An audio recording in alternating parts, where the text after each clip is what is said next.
let's talk about how to use MI specifically during this really, like I said, this really difficult and weird global time that we're going through.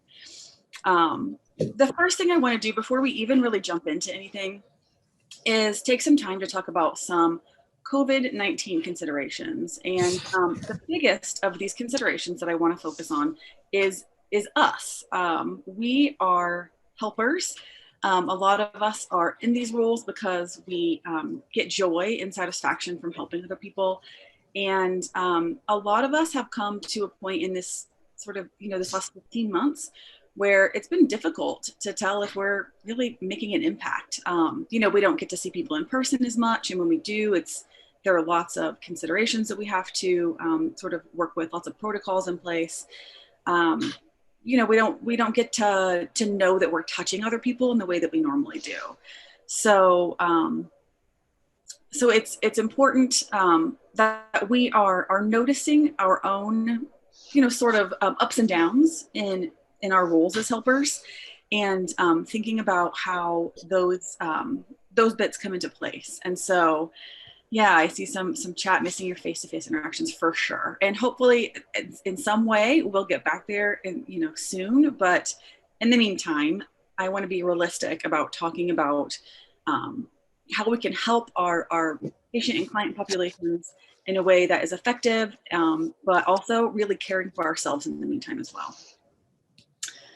So in this role, like I said, I know that we've been glued to the news for the last 15 months, but in my opinion, and I think in the opinion of lots of colleagues, there are a ton of consequences from COVID that we're not hearing about. I put some of the biggest ones up here, that we all know somebody who's been a victim of job loss or personal or family illness or death. Housing insecurities have been rampant during this weird time. Financial strain for everybody, grief, a lot of isolation, and what we were doing to maintain our client population in terms of their physical and mental illness, we haven't been able to do, and we haven't been able to do in the same way, even when we have been able to do it. So, we've noticed, I think a lot of us have noticed a large decline in our client population's health, both physical and mental. And I think that on top of all of this, I think we have to start to acknowledge that this has been a trauma, that there have been individual traumas all the way around, but collectively that this has been a trauma for everybody.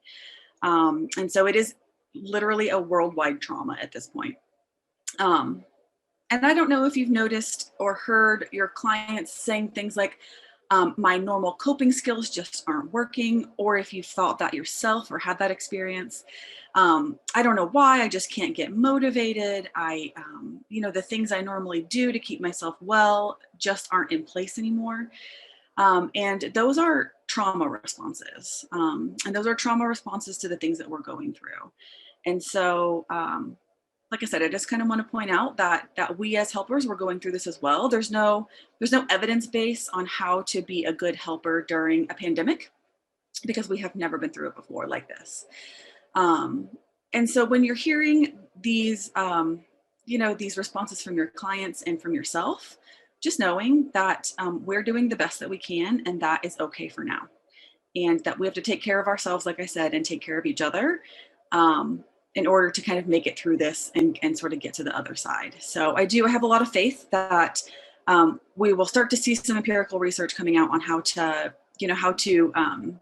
flourish instead of languish. And I saw the New York Times pieces on both of those this last week and thought that they were really great. But for now, it's important that we do the very best we can with the tools that we have. So I also really encourage you as helpers to keep trying. I think that, like I said, we can get sort of discouraged, not being able to see our own efficacy in the same way that we have before in the past. And so you might be the only person who are reaching out to your clients or to your patient population to talk about their health or their mental well-being. And so just because we're not seeing our success in the same way that we may have measured it in the past, it doesn't mean that we're not being successful. So keep it up.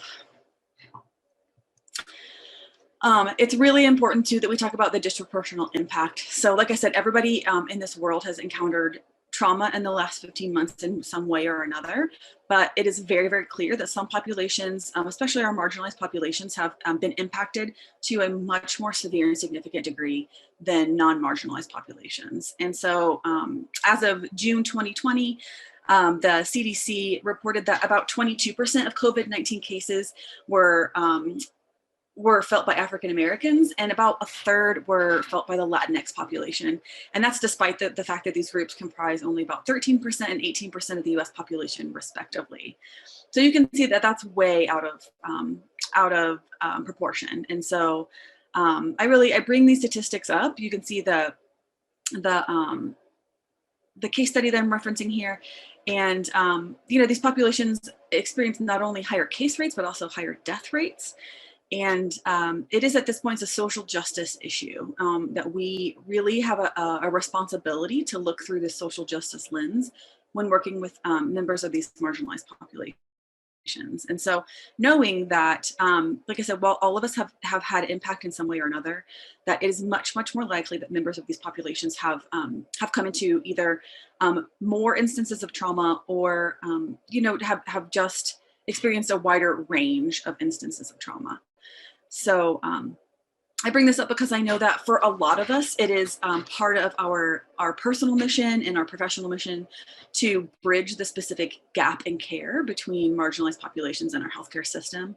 And so just knowing that we have our work cut out for us, and in the wake of COVID, and that the gaps where they were prior to COVID, that they're just bigger and harder to manage at this point in time.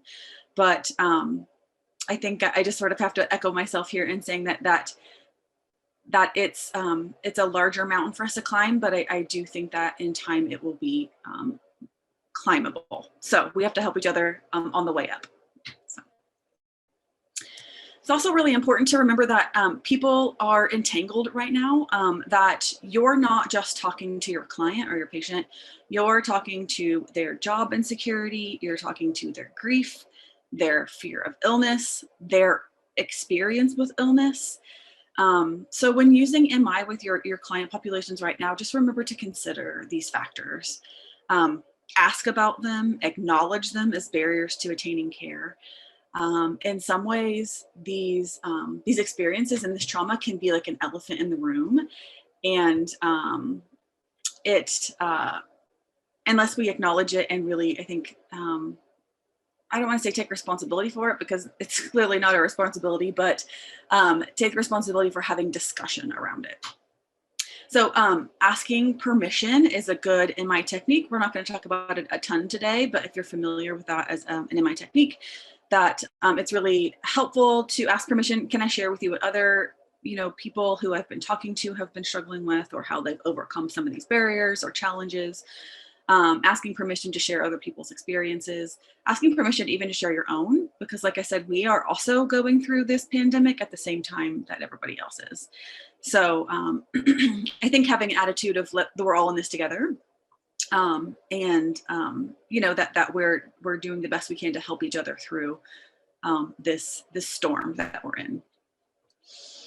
So having said all that, and asking you that in the spirit of MI that you keep those considerations sort of at the forefront of your mind, I'd like to talk specifically about cancer screening during COVID-19. And I'd like to invite you actually to put into the chat, or to unmute yourself and share with the group some of the barriers that you've experienced as navigators in this environment at helping people get their cancer screenings.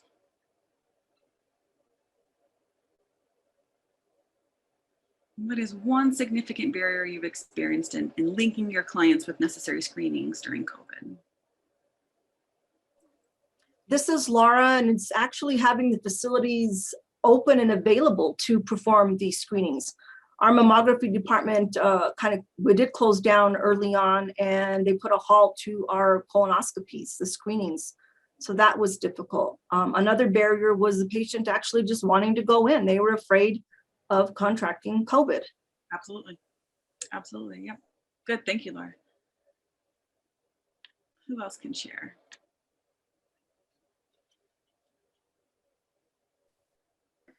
We're also struggling a bit with breast cancer screenings for people who've had the COVID vaccine recently, that they have to put off their screening.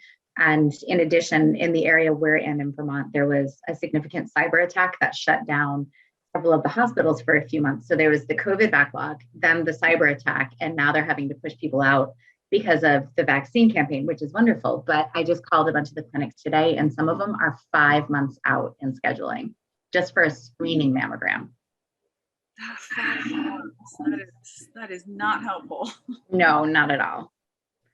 And a cyber attack, that hadn't even occurred to me that could happen. So how nuts that somebody took advantage of the situation to cyber. Yeah, and it shut down everything. It wasn't just cancer screening. I mean, it was a hot mess. It wasn't the entire state, but it was the largest hospital network for the state that has at least 3 of the main area hospitals in its system. So everything that was not urgent, all elective surgeries, which, as you know, is technically most surgeries, were all canceled.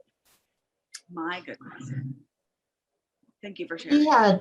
One of our biggest issues has been we're such a rural area that we don't have very many places to send people for these. So even when they started doing them again, it's that same thing. We have clinics that are booked out 5-6 months because they shut down for so long, and now they're barely starting to get back to where they're doing them again. And we only have 3 places to send them, so right. And who knows how long it might take to get into one of those places. Good, thank you. In the chat, I see some facility closures are an issue. Money, always. Yep. So many places weren't doing them for a while. Yep. People are just afraid to go in to get their screening, and certainly that makes sense. Some people not having insurance. Okay. Yep. Prior to the vaccine, there was some double layered fear. One person said, I don't want cancer, but I also don't want COVID. It's like you have to figure out which is worse. Oh, that's a terrible position to be in. And media influence. Yeah, thank you, Carla. So some people think that COVID doesn't exist. I was talking to a nurse patient yesterday who had an experience where there was a whole family in her unit that she was helping one of her patients, and they were all sort of having a discussion about how COVID doesn't exist, and she just had to excuse herself because she's an ER nurse and has seen some really tough stuff. So yeah, okay. No transportation and afraid of getting the test. Okay, excellent. Well, thank you all for sharing your experiences, and I think that you'll see that they match up to some degree with the experiences that we found from doing a poll. So Andrea Dwyer and her team did a poll across navigators across Colorado, and here are the results. These are the big 5 sort of thematic interpretations of those surveys, and I believe that they polled people 3 different times over the past year. And so here are the results sort of overall. And the big overarching themes were a fear of lack of safety. Again, like I don't want to have to choose whether I want cancer or COVID. It makes total sense. The COVID-19 testing requirements for screening. So this is things like some screening centers were saying things like you have to have a negative COVID test in order to come in. I think that was maybe earlier in the pandemic experience, but certainly nowadays they still have screenings when you enter. They take your temperature, all that jazz. Challenges with telehealth, which are real, and some folks were able to get it worked out and some were absolutely not. I also want to add to this that we've had some challenges with insurance and telehealth. And so some insurances came on board right away and were very supportive, but a lot of insurances also put time limitations on how supportive they would be for telehealth services, when in reality in healthcare we know that COVID opened up a whole new hybrid system and showed us how effective we can be over telehealth. And so there is still, I don't want to say a fight, but a struggle to get some insurances on board and willing to take telehealth appointments. Barriers to receiving or returning samples, absolutely. So especially for colorectal cancer screening, so doing Cologuard tests. stool samples, that kind of thing. They were very difficult to figure out how to get them to patients and how to get them back from patients in a way that was safe and effective. And then, of course, decrease in financial assistance for uninsured individuals. So again, there was some immediate support from some insurance companies and some other governmental structures, but then that sort of seemed to wane over the course of time. And so that has become a problem. And I want to point out that these are barriers that are specific to COVID-19 that are on top of the other barriers that navigators have experienced over time, just working with client and patient populations. You know, transportation is always an issue, insurance is always an issue, financial support is always an issue. So, so COVID-19 really put some new barriers in place for us. So I think tying it all together, the message that I want to share before we jump into the MI piece is that, again, just to reiterate that there are a lot of barriers. It's okay that we're not seeing the same effectiveness that we did before. Let's keep trying, and hopefully we'll get to a place where we can notice that we're being effective sooner than later in the future. So let's talk about some strategies. So we're going to jump into some MI stuff. For those of you who have like a 6 or 7 who feel like you're pretty comfortable with MI, this is going to be a complete and total review. For those of you who are a little bit newer to the game, are going to be a refresher. And so I just wanted to kind of be sure that we were talking about some of the basic concepts before we jump into some more advanced techniques. So the first thing is that's important for us to know is that motivational interviewing, in a nutshell, this is the definition. This is my favorite definition of it. It is a client-centered guiding communication style for enhancing one's own motivation for change. And I like to take some time and really unpack what that says. There are 3 pieces of this that I think are really imperative when it comes to talking about motivational interviewing. So first of all, the biggest piece is that it's client-centered. What does it mean to you as a navigator or a helper to have a client-centered approach?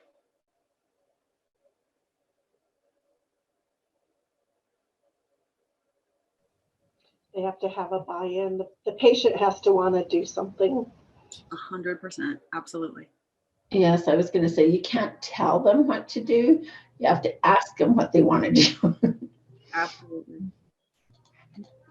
Great. Yeah, and when we do the basic MI, there are a couple videos that we really like to show, and there's an ineffective physician one and then an effective physician one. And the ineffective one, she literally just says, like, you have to quit smoking because of X, Y, and Z. And every time I see it, I just cringe because we know, as, like I said, helpers in the field, that you cannot just tell people what to do.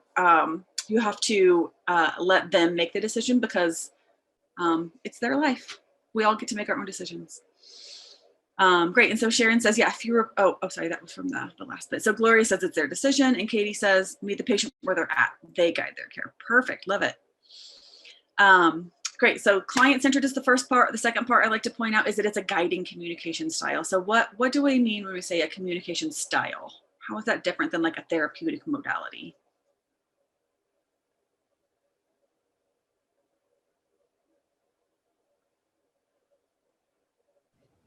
I think you kind of want to see or figure out in your own mind quickly what their educational level is, where they're living. There's just a number of even cultural things that would make a difference when communicating with a particular person. Absolutely. Great, thank you.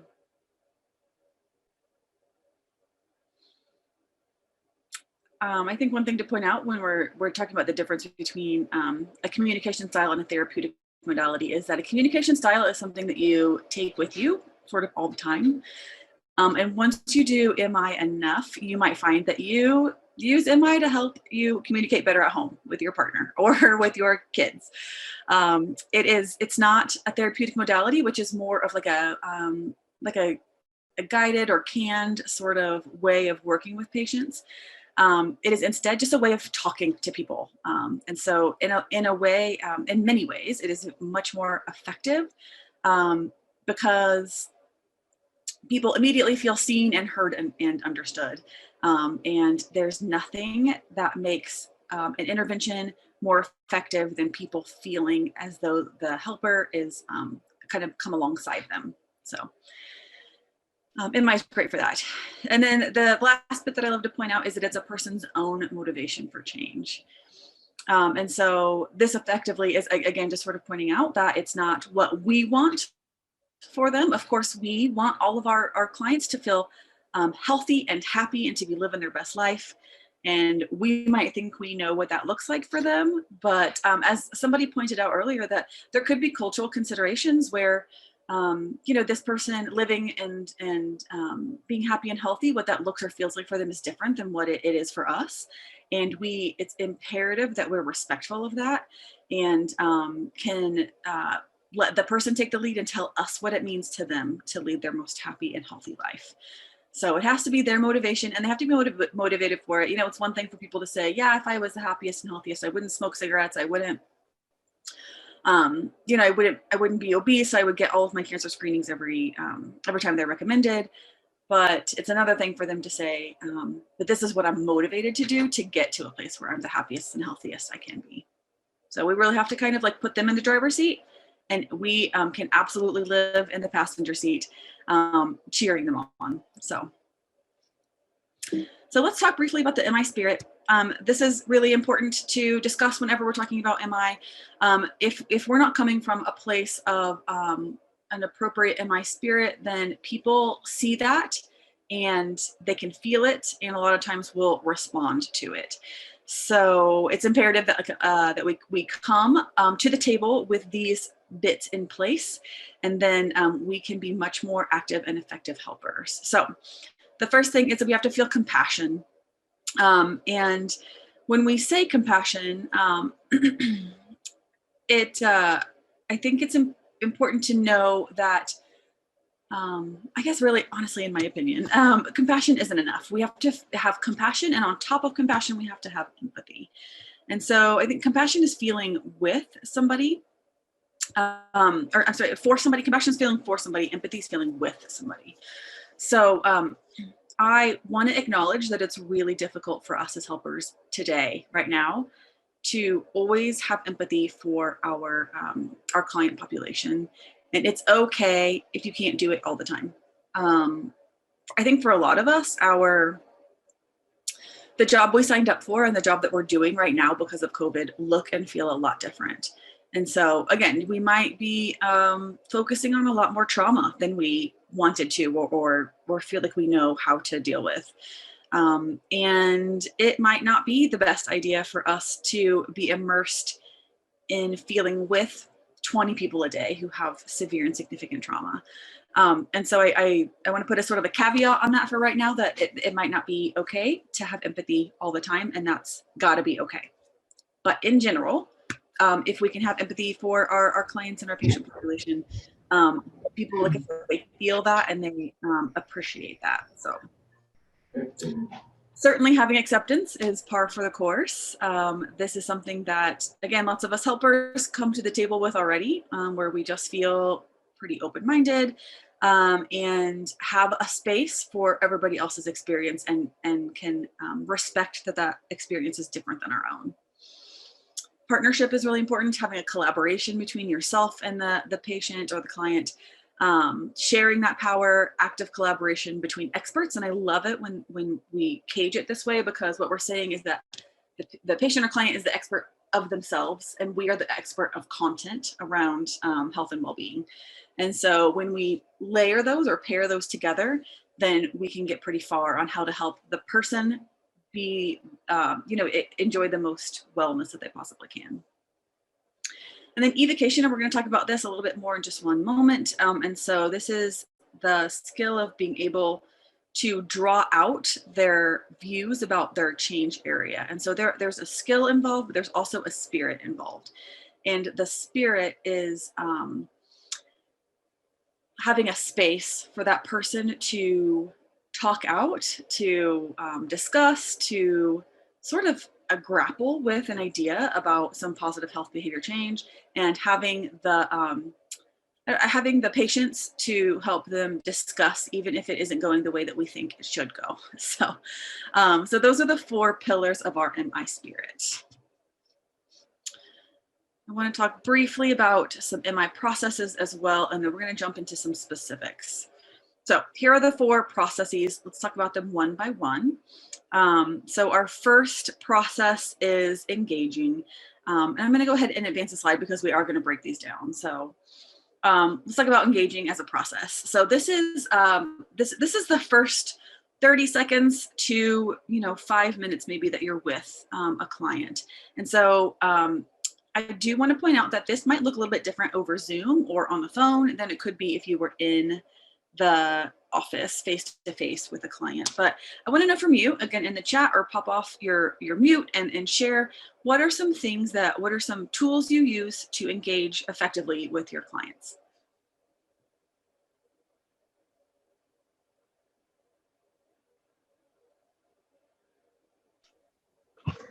Hi.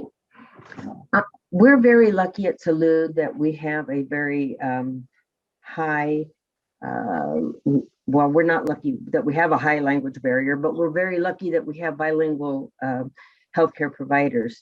I think for us, the 3 of us that work in this area, the flipping back and forth, English, Spanish is difficult, but I think when you can connect with the Spanish-speaking clients immediately, they feel at ease. They know that they're going to get a little bit different. They're going to be understood, first of all, a little bit more. We are also extremely lucky in that we get to go with them to the hospital. That's a very different thing for a lot of other colon cancer programs. So we are, and our patients tell us that over and over.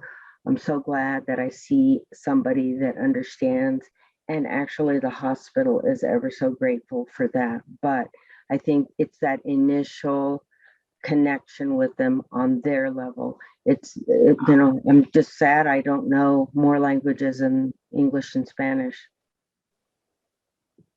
You know what, and I kudos to you and to Salud for making that possible for your client population.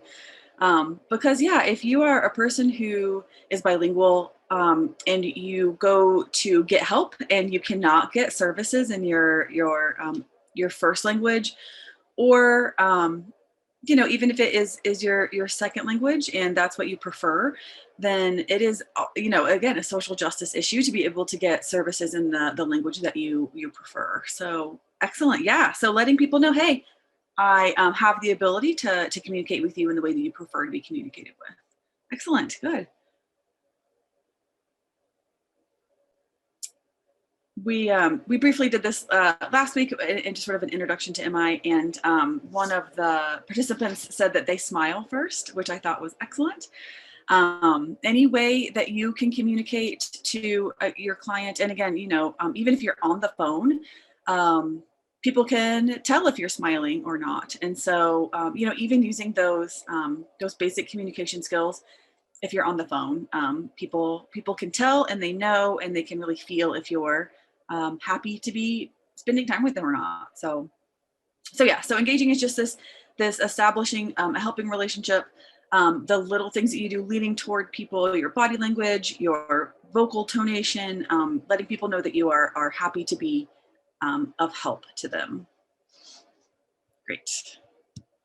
Let's talk about focusing. So focusing is the next process, and this is the process of collaboratively setting an agenda, deciding how you're going to prioritize your time. I don't know about all of your different environments, but I know for me, I have a very, very specific time set aside that I am sort of like allowed to spend with each patient. And so that time goes fast, especially in the face of all of this trauma and all the barriers that people are experiencing. And so it's very important to prioritize and let the client lead that conversation. So where is it that they want to go with this time, and how can we as helpers help them use this time most effectively? It's also pretty usually a quick process in my experience. And again, it depends on where you're at. People usually know why they have joined with you today and kind of what their priorities are. Evocation is the meat and bones of MI. And so this is where we're going to spend a lot of our time. And so evocation is the process of helping people, like I said, talk through and figure out their thoughts and ideas about making positive health behavior changes, whatever those are. And so for a lot of us, we're talking to patients who either need screenings, or I talk to a lot of women who struggle with breast or cervical cancer and are just trying to figure out how to live their life in the healthiest way possible. So this is the process of leaving that space, of letting them have the floor and kind of talking through it, and also being able to guide them into effective change talk. And so that, again, is the meat of MI. We're going to talk about specific strategies for this in about 2 minutes. So we have to develop and use skills related to finding and tapping into our clients' motivation. Again, even in the face of these COVID barriers. So then planning is to wrap it all up. This is a quick process usually of just defining next steps and figuring out how to use the motivation that you found during your chat with this person or system, and then setting some SMART goals into the future.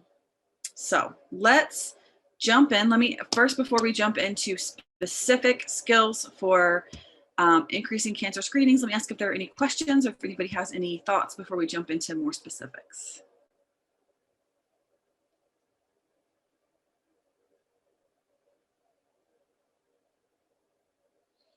Okay, excellent. So let's jump in.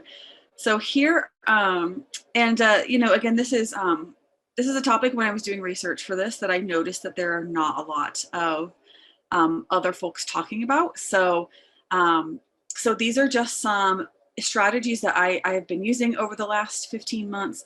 Some colleagues of mine have been using similar sort of strategies. And so I'm here to share them with you today. So, so let's discuss. So motivational interviewing and COVID-19. MI is specifically, and I think particularly well suited to discuss COVID-19 concerns because it by nature is non-judgmental. And so, like I said, a lot of us kind of come to the table with an openness and acceptance. And so that is imperative at this point in time. We know what the research says about how to help people become healthier, but at the end of the day, it is their decision about what they want to do. And yeah, some people do have to decide if they want to be screened for cancer or expose themselves to COVID. And everybody has a different level of risk tolerance around COVID exposure, and we have to respect that. And so MI gives us a perfect lens to go ahead and respect that straight out of the gate.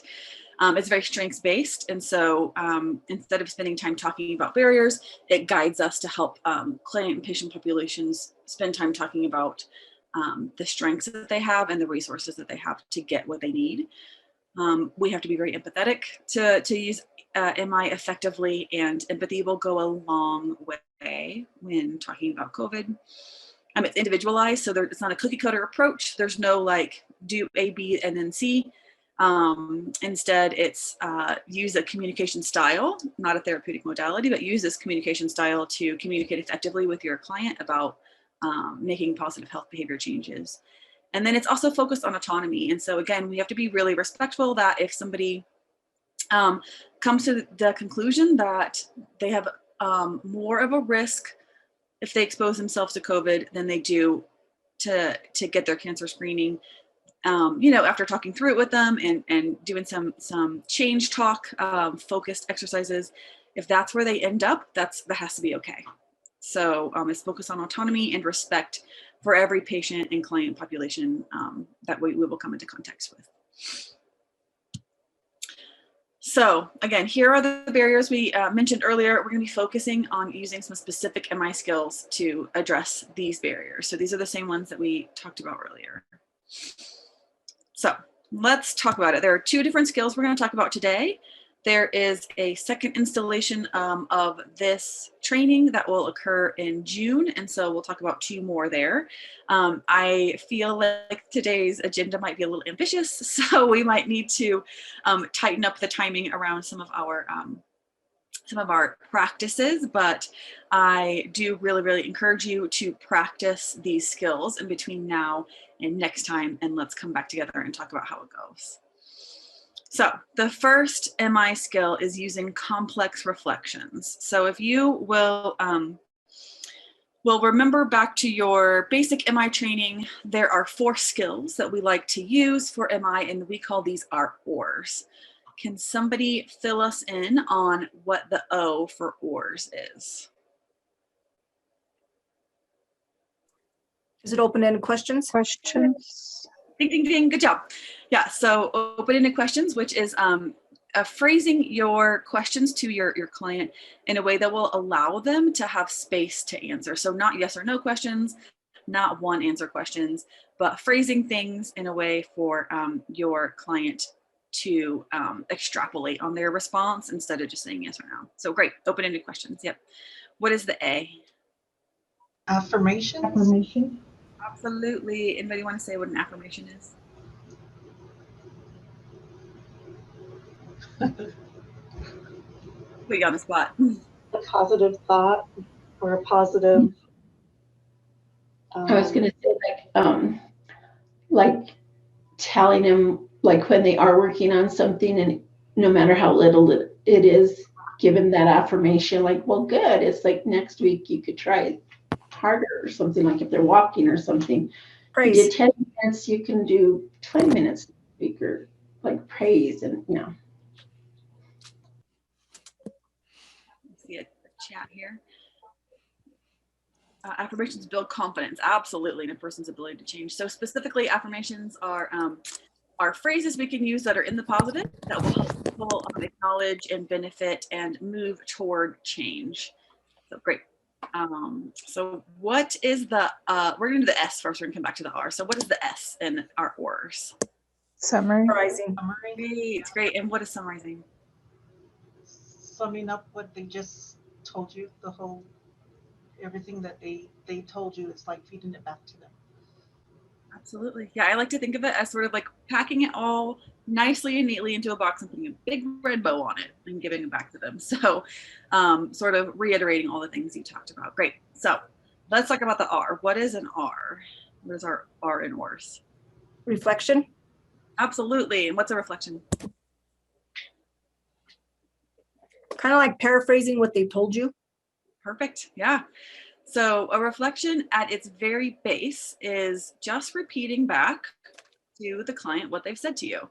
So to get into the nitty gritty here, we're going to go into some detail here. When we talk about reflections, there are lots of different levels of reflections. And so there are very simple reflections, and then there are what we call complex reflections. And there are multiple different kinds of complex reflections. So the job of a reflection is to, it's twofold. So the first job of a reflection is to make it clear to the client that we are hearing them. That's the first part. And also that we understand what they're saying. And so if you're talking to somebody and they say, I can't quit drinking because I have a really high level of stress. You might repeat back to them like, okay, well, drinking helps you to relieve your stress. And they might say, no, that's not what I said. You misunderstood, right? So that's them telling you, you heard me correctly, but you didn't understand me. You know, and there could be an example where you repeat back to them what they've said and they're like, that, you're not hearing me the right way. So reflections, again, in their most simplistic nature is just you really repeating back almost exactly the words that the person has said to you in an attempt to let them know that you hear them and that you understand them. But sometimes simple reflections don't do the job. And they can either come across as like a parroting almost, like you're just literally repeating exactly what the person has said back to you. And sometimes people don't appreciate that. But also, as you build skill in MI, you will notice that sometimes you have to interpret what the person is saying in order to give them an effective reflection. And so that is the job of the complex reflection. So it's taking exactly what they said and adding a layer of complexity to it where you're taking the person's words and, like I said, just really interpreting them in a way that more effectively lets them know that you're hearing them and that you understand them. So before we even jump in, I want to say that this is a skill and that it's difficult. It's a very difficult skill to learn. And so that's why I thought it would be really helpful for us to spend some time with it today, because in this COVID environment that we live in, just sometimes like saying back to people what they've said is not going to do the job, because there's lots and lots and lots of underlying emotion attached to COVID, right? So people might say, I don't want to come in to the hospital to get my mammogram because I don't know what the cleaning procedures are like. And we'll unpack that a little bit more. But a simple reflection would say, okay, you don't want to come in because you don't know what the cleaning procedures are like. That makes sense. But a complex reflection would take it a little bit further and unpack what the person really might be feeling or what they really might be thinking. And what that might be like for the person. So let's unpack this. So the first one, like it says here, yeah, they're meant to communicate engagement and understanding as well as to facilitate discussion. And so there are lots of different types of reflections, and we're going to talk about, I think, 5 specific ones today. So you can see here your simple reflection. It's just meant to repeat the content and reflect emotions. And if you're just dipping your toe into MI, I encourage you to start here. And again, you don't have to start here with your patient or your client population. You can, certainly, but try it at home. Try it with your whoever you live with, your roommates, your parents, your spouse, whatever it is. Your teenagers. I love doing this with teenagers because they so often offer us just like one-word responses. And so if we're giving them an opportunity to extrapolate and then giving them these reflections, I don't know, in my experience, they tend to be like, wow, you're listening, in a way that maybe it was a little bit harder for us to do earlier. So here's an example of a complex reflection. I can't find time to come in for my colorectal cancer screening because I'm a full-time working mom. So I don't know how many of you have the experience of being a full-time working parent, but it is not easy. And we don't know more about this mom's experience, right? Maybe she's a single mom. Maybe maybe her partner works opposite hours of her, so we in a simple reflection, we would say, yeah, it's hard for you to get away from work and family responsibilities long enough to attend to your cancer screening. So pretty much literally just saying exactly what she said back to her. And we're reflecting to her in this simple reflection that we understand the content of her experience. We can say also, it feels difficult to make time for your own health because you have many family and work duties. And so that's reflecting back to her emotion, right? So she's saying, it's hard, I can't do this. What you'll notice in the difference between a simple and a complex reflection. So simple, again, is really just saying it back to her in a little bit of a different way. If we were going to do a complex reflection, we'd be offering an interpretation of some sort, right? So again, we're really just like repeating back to her what she said here. And I want to point out also that you didn't say word for word. You didn't say, oh, you can't find time to come in. Because again, that's that like parroting response. And people are sort of like, why are you doing that? So it's important that you reflect it back to them in a way that is MI appropriate. So using that acceptance, that collaborative sort of front, but just repeating back to them kind of like what they said. So place to start, again, if you're new to MI, and you can kind of build on that skill to come to more complex reflections. So let's talk about complex reflections. So here are 2 of the 4 different kinds of complex reflections we're going to discuss today. So the first one is amplifying it. So this is a situation where we're taking our complex reflection, our patient's words or our client's words, taking them to the extreme. Another word for this is using the Columbo approach. And so, so what you're doing basically is saying, I see what you're saying. I'm gonna really come back at you with a big response. And what happens psychologically in this experience is that they're put in a place where they're no longer defending the barrier or like stay the same talk. Now they're in a place where they're going to talk to you about the change talk.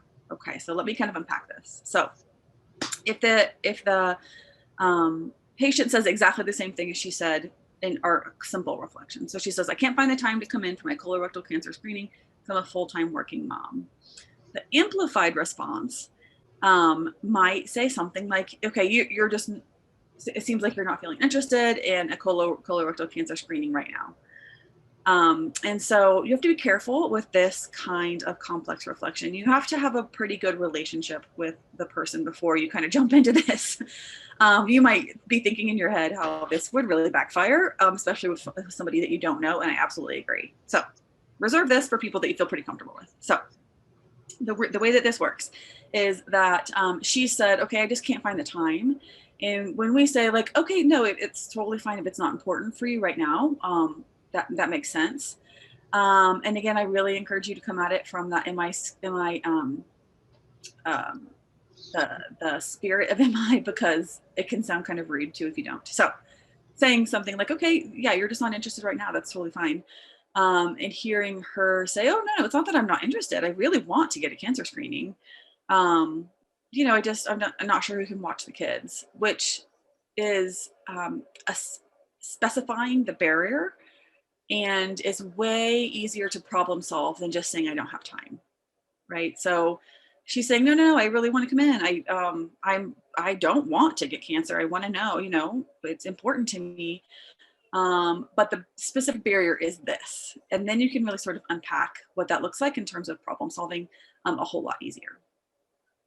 So we'll talk about some more examples of what that might look like in a little bit. But the amplified response, again, reserve this for somebody that you feel comfortable with, and also really, really, really go out of your way to come at it from an MI spirit. So this isn't you saying, I can tell you're not interested, so don't worry about it.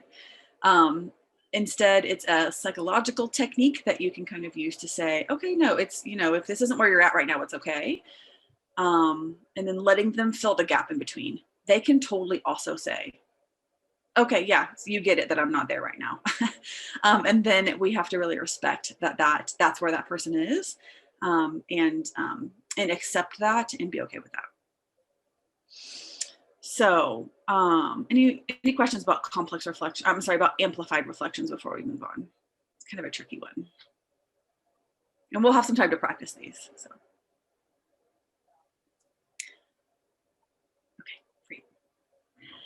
So our next one is using a metaphor. This one's one of my favorites. And so a metaphor, if you go back to like 10th grade English class, a metaphor is directly applying a different situation to whatever it is that you're talking about. So a simile is like or as, and so we're not doing that. We're not saying you're experiencing this like this. You're saying this is what you're experiencing is this. And so I really like this because it gives the clinician or the helper, the navigator, some license to be creative. And so, so the response here, it's just really, you're making their situation symbolic of something else. And people really tend to dig it when you get it right. So again, it's a skill, tons of practice to kind of get into a space where you feel comfortable using it. But once you kind of feel like you're there, definitely practice it.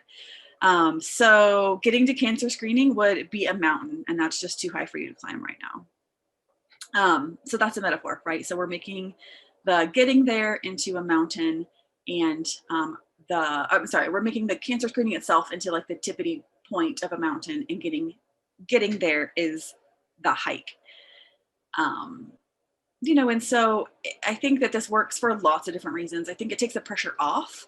It doesn't feel blamey. It doesn't feel like you're kind of,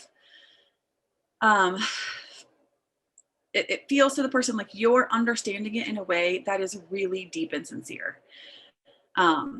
And so there are tons of different ways you might use a metaphor. One of my favorite metaphors to use when people are just talking about lots of different stressors that they're experiencing, or lots of different barriers, or if they're talking about trauma, is that they're in a storm right now, and that You know, while they're in this room, we have to like batten down the hatches and really get to a place where the sky's getting clearer. And then when the sky gets clear, maybe we can revisit some of these like positive health behavior changes.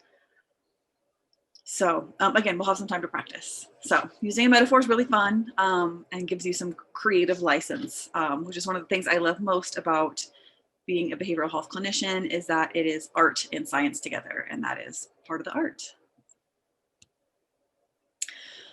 So here are two more. And so one of them is a double-sided reflection. This is another one of my favorites. I think it really makes it accessible to the client when you are able to offer double-sided reflections. And so when you're doing double-sided reflections, what you're doing is acknowledging that there are different parts to the person or different sides to the person, or that they're of different minds, and that, you know, some part of them knows that they need to get a cancer screening, that they, you know, that it's important to them, that it's important to their health, but that there's another side of them that experiences a barrier and thinks that that barrier maybe will keep them from getting where they need to go. So the way that this might sound, the double-sided reflection might sound like, you know, part of you wants to take care of your own health, but another part of you feels that you have to take care of your kids and your job first. Right. And that just like really puts it squarely in front of the person that there are two competing objectives here, and that sometimes they are mutually exclusive. And so we do have to figure out kind of the problem solving around helping her get where she needs to go, knowing that these are both important to her. So you can always tell a double-sided reflection because it always starts with like, part of you thinks this, or there, you know, one side of you says this and one side of you says this, or, you know, that you're of one mind or another mind. So it's always like kind of splitting it apart and acknowledging that there are two really important pieces to the puzzle. People really, like I said, they really dig this too. People appreciate, I guess is really how it feels. They appreciate that you understand that this is important to them, but they also have like competing interests. So double-sided reflection is great. And then emphasizing personal autonomy is another type of deeper, complex reflection. And this is where we're highlighting the individual's ability to make their own decisions. And again, part and parcel of MI, coming to the table and knowing that this is their responsibility, that this is their life, this is their decision, and we have to be okay with however it ends up. So putting them in the driver's seat, I like to say to them what we said earlier, that this is a meeting of experts, that you're the expert in you, and I'm the expert in this health behavior change that we're talking about today. So how can we put these two together to have the best outcome? So yeah, you know what's best for you, and it sounds like you need to wait until you find some more time. And I really, really, really want to point out that this is imperative in our COVID world. Like I said, we're going to have some people who find that it doesn't feel okay to emerge back into a social space or back into a health behavior space right now, because it feels like COVID's too much of a threat, and they might not be wrong. And so, you know, if it's not even that they're in pre-contemplation about it, they might be in contemplation, but they have made the decision that this like very real and deadly disease is a threat. And so, you know, they're not wrong. So if people make that decision, you can talk about, you know, you can ask permission to share how other people have overcome barriers where they feel at threat at getting COVID. Particularly, you know, if there's a vaccination already in place, that you can talk about the efficacy of the vaccine, if they're okay with that. You can talk about the, you know, the cleaning procedures of the mammography clinic. If they're okay with that, I would definitely ask permission first. But knowing that some people will make the decision to wait, and that we can only say that we're there for them when they make a different decision. Or if they're willing to have this discussion in a month or so, you know, maybe when our numbers are down, or when things look more promising, to have a different discussion. So that was a ton of information. I would love to practice I'd love to do a little quiz first. So Erin's going to put up a poll that has some questions. And just take your time and kind of go through the questions. I want to really reiterate to everybody that this is new. These are tricky. They're advanced skills. And so if you're not 100% certain, don't worry about it, do your best. And we'll go through them. This is part of the learning experience. So let me show you the vignette here. So this is Randy. Okay, so Randy's a 57-year-old Hispanic cisgender male. He's married to his second wife of 7 years. Together they have 5 adult children and a lot of grandkids. He was laid off from his job as an electrician during the pandemic, and he's not been able to find work since. When he lost his job, he also lost his insurance. Super common. He does not qualify for Medicare or Medicaid at this time. So he lives in a rural area, does not make trips into a larger populated area often. His primary care physician wants you to reach out to him to help him schedule a vaccine and also to participate in cancer screenings while he's in town. So when you call Randy, he tells you he does not have time to come into the city for cancer screening because he's busy trying to, oh, great. Yeah, we've got it in the chat here. So he's busy trying to find another job, and he's been helping his wife care for their grandkids because they don't go to school any longer, which I don't know who all are parents, but man, this was tough to deal with, wasn't it? So obviously a really common situation. So you're not going to be able to see this vignette once you pop over to a breakout room because it changes your chat functions. So if you can take a screenshot of this, or if you can take a picture with your phone, those are effective ways of getting. Rebecca, I put a link in the chat to a Google Drive folder, and it has this as a PDF. It has the entire presentation as a PDF, and it has the ones with the reflections in case you're wondering, oh, what was that one she went over again? So hopefully everyone can link to that. That's in the chat. And then I also copied the scenario in the chat, and that should go with you. So there's just a way to link up with those documents. Great, cool. So yeah, we're gonna do a triad practice like Erin's put in the chat. We're going to be in 3-person groups, take turns using these complex reflections. And the goal isn't to get him to a specific place where he says, yes, I'll come in. The goal of MI isn't, to have people do what you think is best for them. The goal is for them to have a space to discuss what they think is best for them. So keep that in mind as you're having these conversations with Randy. And so let's go ahead and pop out. I'm going to be jumping around to groups to help problem solve or to offer to some coaching. We are regaining all of our folks here. Wonderful. Well, welcome back, everybody. So I'd like to take just a few minutes to talk about how that went, what your experiences were, and if anybody has any questions. So let's talk about first, let's ask how did that go for everybody?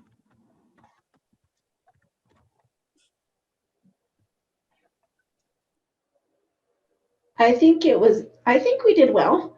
And we fed off each other. And then also it's like they gave me like ideas on what to ask. We all did the role playing, and some of the stuff that we forgot, they remembered. So it was good. I thought it was good. It was helpful.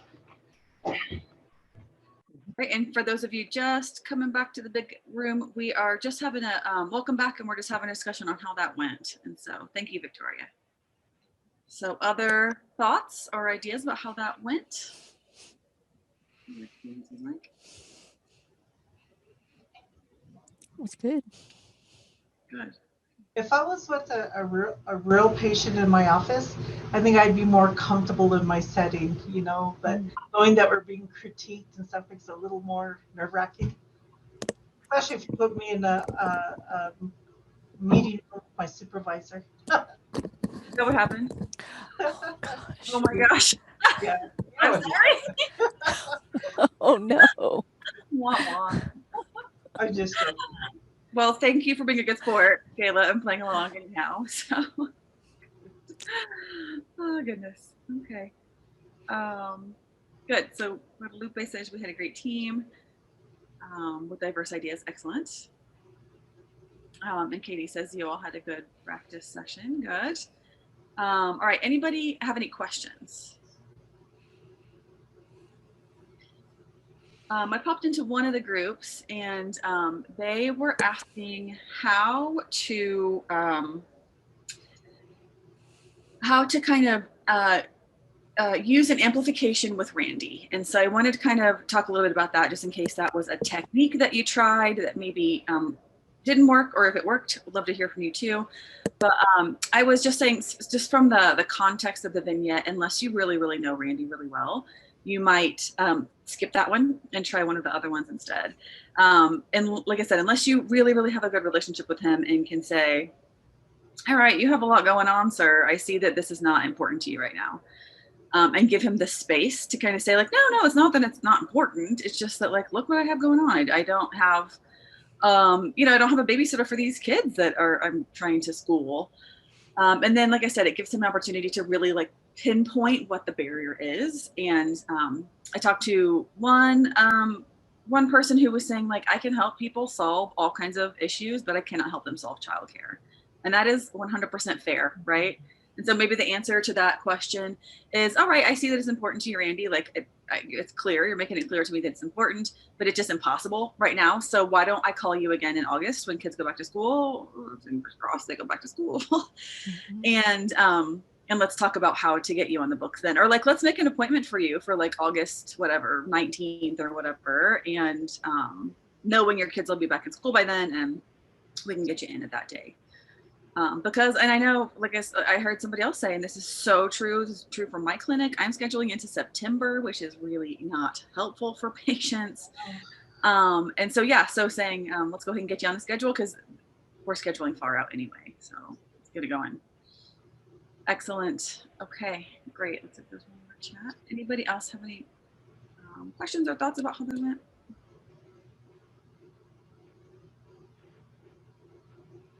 Great. So I talked to another group who was a great segue for our next bit. And we're not going to have time to do the full practice, but I think that that's going to be okay because this one's, I think, a little bit more natural than the complex questioning. So what we're going to talk about now is values. And let me pop that up onto here so you can see what we're talking about. Right. Debriefing now. Okay, great. So we're going to talk about finding values. And this group asked me how you lay on the guilt, and I giggled a little bit because can you see that? No, you can't. Okay, all right, I see. That's paused for a second. It might pop up, or you can stop and then re-share. Yeah. Let me try again. Okay. So desktop 2, I would like to be this. Okay, is that better? Can you see that? Yes. Okay, cool, thanks. So this group asked, how do you lay on the guilt? And like I said, I giggled a little bit and encouraged them to reframe from laying on the guilt to thinking about it more as in like finding values. So let's kind of talk about what that means. And so this person asked, when I asked her to explain a little bit more about what laying on the guilt means, she was saying, well, Randy's taking care of everybody and he is busy. He's got kids and grandkids around and he's trying to support his wife and he's also trying to find a job. And so he's doing a lot of caretaking, but nobody's taking care of Randy. And so in laying on the guilt, I believe what she meant was that like, hey, you need to take care of you, sir. Nobody's taking care of you right now. And so, so in the way of thinking about it and through that framework, which I love, I think is totally appropriate and helpful. I would encourage you to think of it more as like helping him find his values. And so what finding values means is helping our clients to figure out exactly what's most important to them. And so our values act like guiding stars in our lives. And it's a guiding principle or ideal that motivates a person. And like I would say throughout the course of my experience, a significant amount of time, people don't know what their values are until you ask them to identify them. And then when they do identify them, then they are they're sort of like, oh yeah, no wonder this is my behavior, or no wonder these are my thoughts, or this is the way I'm behaving, because once it's really clear to us what kind of like what's going on values wise, then our behaviors sort of fall in line. So I want to show you what I mean. So here's just some examples of values, and I actually would like for us to do an activity. Let me tell you a little bit about it before we do our activity, okay? So, okay, so in finding values, we're going to ask about what matters. And so I heard in practice, I popped into a room and somebody said, tell me about what really matters to you, Randy. What is really the most important thing to you? And I was giving that person lots of kudos because this is so, so important. And I was saying that if it's not important to them, you're not going to see them in the clinic. They're just not going to do it because there are so many barriers stacked up against us right now with COVID. And so if this person's like, yeah, I mean, my health is super important, but I also, yeah, I don't have anybody to watch my kids. What am I supposed to do? You know, there are ways of saying like, I get it, totally. Thanks for sharing. Let's make a different plan. And that's okay. That is totally okay. So remembering and acknowledging the trauma. So when people are saying like, I'm scared to come in, there is a reason behind that. And so it's you know, we talked a lot about that. We're focusing on strengths. Also, we're using those complex reflections. We're using a concept called loving kindness. This is actually out of more like Western spiritual sort of like religions and whatnot, but it is an ideal that has come into motivational interviewing very recently. And loving kindness means that we're treating other people, we're seeing them through the lens that is the most positive that we possibly can, and that we're sending our positive, like our hopes for their positive future to them. And so we're looking at it through that or my skill of collaborating and of acceptance and those types of bits. So we're just going to explore what's driving them. It requires some active listening, and it also requires a lot of patience because again, some people don't know what they're looking for until they just need some guidance. So once your values have been identified, you can use this information to help decrease those barriers. And so, for example, if you're able to identify, this could be definitely the case with Randy. We could have said, okay, I see, Randy, that it's really important to you that you have autonomy and that you're able to tell us what you want to do when you want to do it. And so you can emphasize their role in the decision making and how and when to get to cancer screenings. And so that'd be a great time to say, yeah, Randy, you know, it's clear to me that now's not the time. Let's make a decision for when is a good time. You can also focus on autonomy by pointing out that ruling out cancer now can really help him preserve his health into the future, and that he'll be around to help his family for a lot longer. So we're not going to have time, unfortunately, to get to the last practice, but we are going to do a fun activity. So I say fun, I mean fun in like the nerdiest of all the ways. So hopefully this is okay for you. But this is a really great activity, and I know that this is tiny, so take your time. But what I'd like for you to do is to take about 5 minutes and identify on the screen your 5 top values. And so you can take your time, kind of read through. A lot of times using your gut is very helpful here. And so if you can, like I said, just kind of read through, and the ones that like pop out at you are generally the ones that are the most important to you. So take a few minutes, get a good list of 5. And in a few minutes, we're going to do one more thing with this.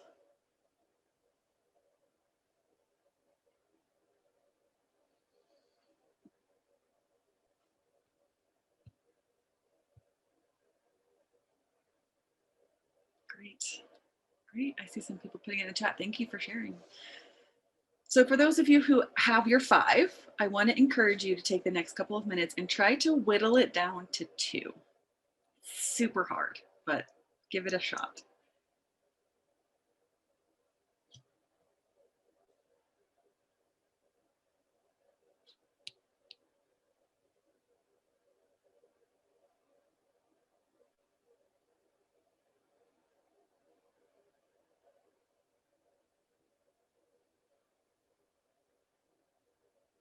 And don't feel like you have to share, but if you want to share, totally go for it. I love it. Good.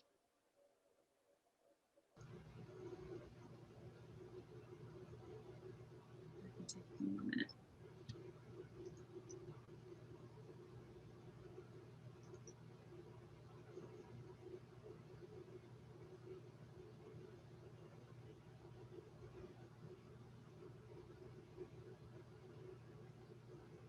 Love it. Excellent. Yay. Okay, great.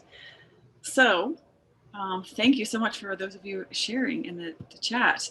So what I want to ask is, how was that? Was that hard? Yeah. Tell me about a little bit about your experience. It was hard because so many of them in there, I could choose from and find. There's so many, and it was hard to just select 5 at first. And it was like eeny, meeny, miny, mo, because each of them, almost all of them apply. Absolutely. Yes. Good. Who else can share their experience?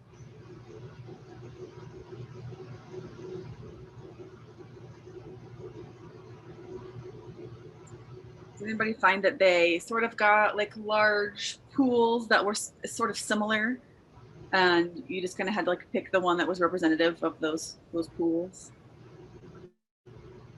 Yeah. So let me ask you this one more thing about values. Looking at your top 2, do you feel like it makes, like, your behaviors are in line with these values? The way you choose to spend your time, the activities that you engage in, the thoughts you have, the goals that you have for your life. When you look at your values, those of you nodding, I see lots of nods. So when you look at your values and map them onto like your goals, and like I said, just how you spend your time and your life, your lifestyle, do you think that unknowingly those were your like guiding stars for you? Even if they weren't 100%, like you didn't have like a post-it note on your computer saying those 2 things or something, right? Okay. Awesome. So I love this activity. It's super hard. I only put to P on here because there wasn't room to put all the way to Z. So if you want to take more time and kind of go through, there's I think 200 value listed on the Motivational Interviewing website. So I encourage you to go play with that. There's the card sort. I do this with clients a lot, and they tend to really, really love it. So I encourage you to do that. And for clients, when they get down to their 2, like I said, you can just sort of see on their face that they're like, oh, yeah, I get it now. Like, why maybe I've been doing these things. And I also want to point out that these things change over time. So, if Randy got a job, you might see his change from, maybe like family and, health to wealth. I don't know. You know what I mean? They change over time.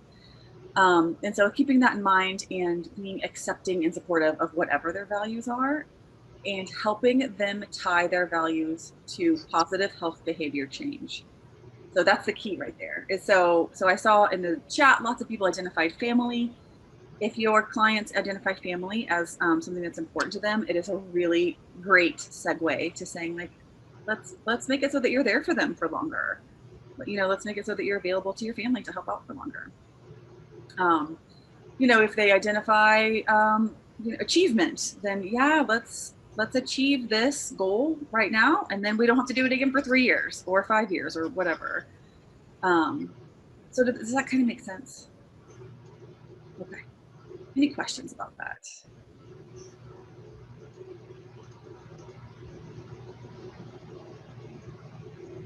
Has anybody ever used this with their clients before? Some yeses, some no's. Okay.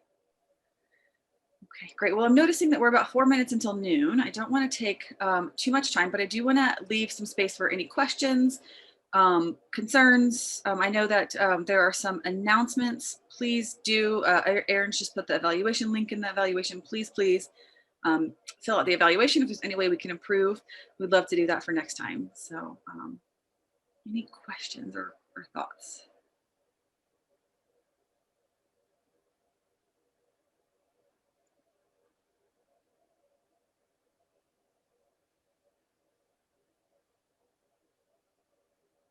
Does anybody feel like they're going to use the complex reflections or values in their practice between now and I think it's June 18th or something is the next one?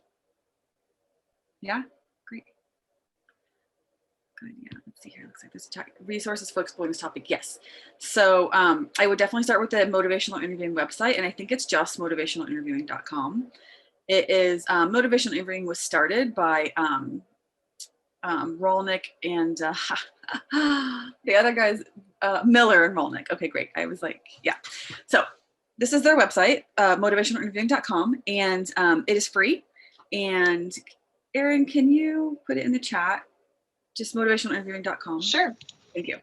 So this is a website that has all kinds of really great information on it. It has lots of great resources, but the values card sort is on there, and you can actually print them out. It's super cool. You cut them up. It's like a fun activity, and you lay them out, and they have instructions where you put like one pile for the things that are most important to you, another pile for things that are sort of important to you, and one pile for things that like do not matter. And so you can really take some time, like an hour or so, exploring values with a person or with yourself. It's so fun. And yeah, kind of getting it down from like 20 to 10 to 5 to 2, and thinking about at every level how your behaviors are guided by those values. So, yeah, absolutely. And also there are, I think, 6 motivational interviewing books that are from Miller and Molnar. And they have lots of, sort of more in depth about how to do this, especially in healthcare, the healthcare industry. There's one specific book that I think is called Motivational Interviewing for Healthcare Workers. And so that is a great resource as well.